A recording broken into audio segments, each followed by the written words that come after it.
The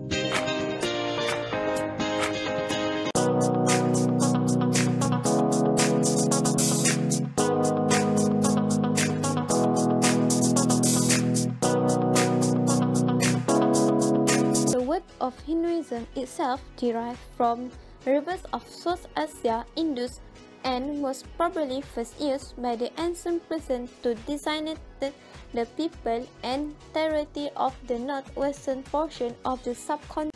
Hinduism was British term gave in 19th century to all Indian who was neither Muslim nor Christian.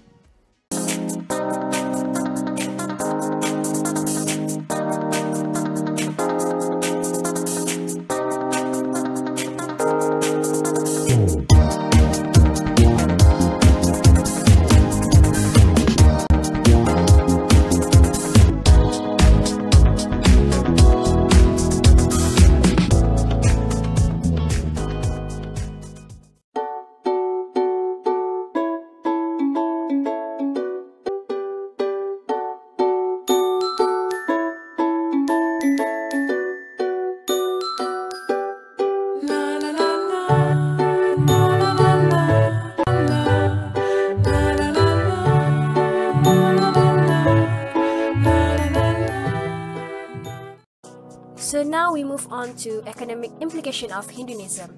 Max Weber argued that the ascetic principles embedded in Hinduism do not discourage the kind of entrepreneurial activity, but the traditional of Hindu values emphasize that individuals should be judged not by their material achievement but by their spiritual achievement. From Mahatma Gandhi's side, he argued that the values of Hindu asceticism and self-reliance that Gandhi advocated had a negative impact on the economic developments of post-independence of India. During colonial times, Western observers had formed the impression that Hinduism also supported Indian caste system. According to Hinduism, every person's purpose in life is to attain liberation, which essentially is freedom from rebirth. However, the tenets of Hinduism in their original sense make no such argument. Although the caste system has been abolished in India, but it is still casts a long shadow over Indian life. This has more to do with complex issues relating to power politics and class conflict in India than with its religion. Here is some unique facts about Hinduism. Let's see it. First, Hinduism is the world's oldest known religion. Second, in Hinduism, man and woman are treated as equal half. The third one is the world's richest religious structure is in India. The Padmanabhaswamy temple in Kerala holds properties including most precious jewelry worth around 22.3 billion US. Next, 108 is one of the most holy numbers in Hinduism. 108 is considered a holy number also in Buddhism, Sikhism and Jainism, while its roots originated from Hinduism. Fifth, Singapore city is built based on the Hindu literature of architecture called Vastu.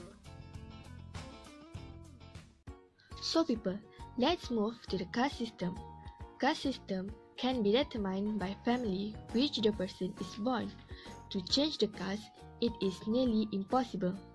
There are four main castes which are Brahmin, Kshatriya, Vaishya and Sudra. Brahmin consists of intellectual leaders such as priests. Kshatriya consists of the protectors such as army, while Vaishya is for the skilled producer which are the landowner or merchant, and lastly the Sudra which are consist of the unskilled labor such as servant. With the expansion and spread of Hindu worldview throughout the India, the division, hierarchy and names of the traditional castes were not maintained. Thus, it has been changed into 4 stages of life. The first stage is a boy will go through a student phase of life and then he marries and has children. Third stage, he will retire by handing over the responsibilities to the next generation which is his son. Lastly, he will giving up all the material desire to focus on the moksha. There are 4 goals in Hinduism. First one is Dharma, which is living the life according to the caste without harming the living things. Second, Artha, which means strive for the well-being to have a comfortable life. Third is Kama, which is fulfilling the legitimate desire such as have feng sika, to have balanced life. Fourth is the Moksha, which is the detachment from the world to free the soul to become one with the divine. The detachment of Hindu civilization with the Buddhists has resulting to the free trade agreement with the Sri Lanka, Thailand and Singapore. Interaction also happened with the Christian, and free trade agreement has been made with the US, Canada, Chile, Australia and New Zealand.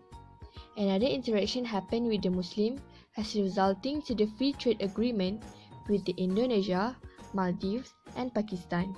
With all those interactions, India has increased the food production from 50 million tons in 1950 to over 220 million tons in 2013.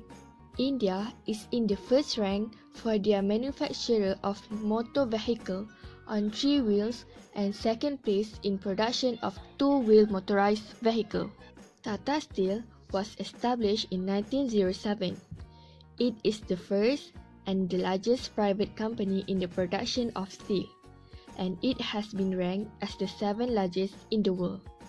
India's tea total production is 1,233.14 million kg during the financial year 2015 until 2016. That is because of increasing in production tea at North India, which almost 52.74 million kg. Meanwhile, South India production declined by 16.78 million kg. India also ranking number 12 in chemical industry, which the sector contributes 3% of GDP. India is the second largest refiner in Asia, which in financial year 2016, India had 230.06 million metric tons per annum.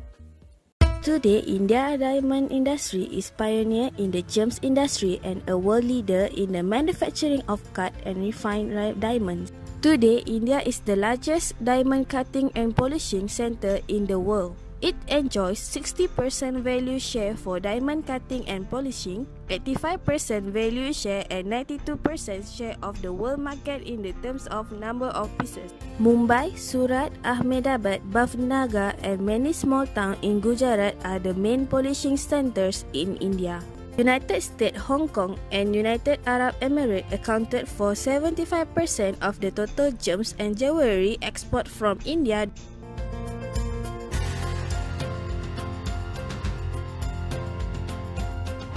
There are several top leading companies such as Adora, Tanishq, Kia and Nirvana Diamonds.